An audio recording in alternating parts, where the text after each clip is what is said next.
In this next video, I'm going to show you how to draft an Eton collar. This type of collar was made famous by the public school, of course. The Eton collar is the type of flat collar very similar to the Peter Pan, but the outer edge is taken in slightly to give it a little bit of a lift away from the body. So it will appear a little bit more like a shirt collar with a stand. I'll start in the same way by putting together the shoulder points of my block. So I'm using this bodice front block where the dart has been moved from the neck point over into the armhole. Put the two shoulder seams together, and then you want to overlap the two blocks in full scale by 2 centimetres, or in half scale you'll be overlapping by 1 centimetre. Measure from the shoulder point on the front block 1 centimetre and put a mark, and then overlap the back until it meets this point. So the neck points meet and those shoulder point of the back meets this 1 centimetre line here.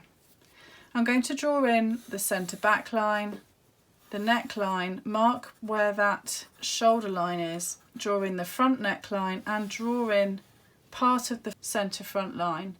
And just so that I can make sure I'm not making the collar too big, I'm going to draw in the armhole as well. Eton collars are usually about 6 centimetres in depth, so I'll measure around, as we're working in half scale, 3 centimetres. So taking points around the neckline, measuring across the shoulder and then round the front neckline.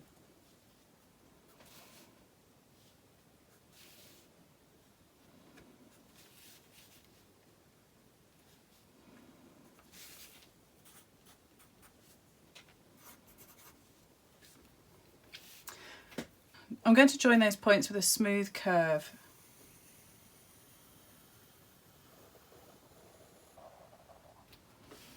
And this will have a straight edge up to the neck point. To give the Eton collar its lift, I'll need to divide this collar into 6 sections and then cut out the pattern piece.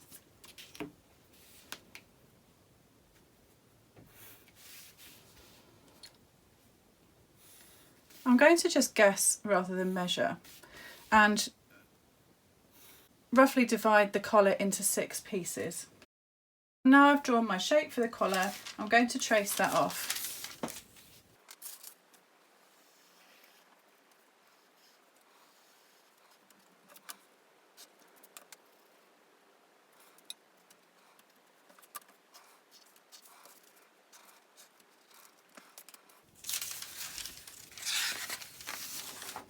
Now the collar's been traced off, I want to cut up each of the lines from the outer edge up to the neck edge, and I want to overlap these ever so slightly, and that's what's going to give it its slight lift away from the body.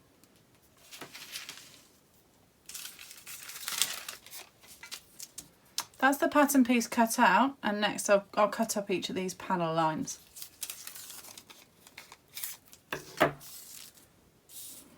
Now the panel lines have been cut up, I want to overlap the outer edge. I'm going to stick the first piece down at the front there. In full scale I'd want to overlap each of these sections by 0.75 centimetres. So in half scale I'm going to just overlap by 4 millimetres.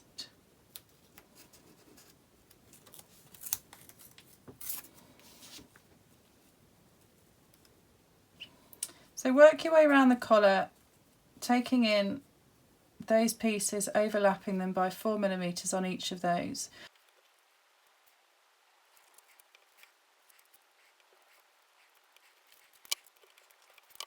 Now that the sections have been overlapped, I can trace off the pattern to create my final pattern piece. Make sure you've got enough space to add the seam allowance.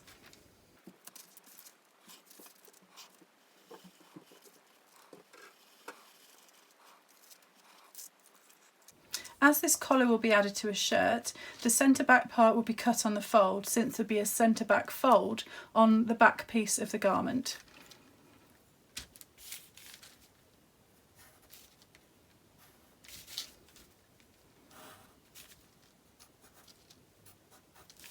And I'm going to add 1 centimetre of seam allowance and my other pattern markings.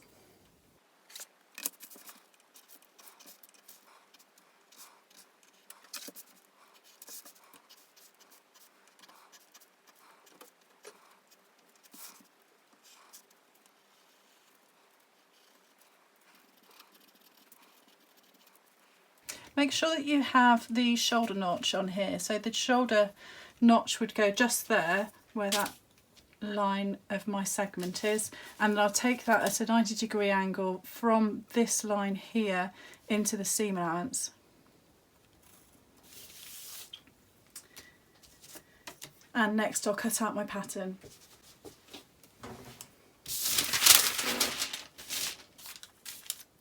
And that's my finished pattern piece.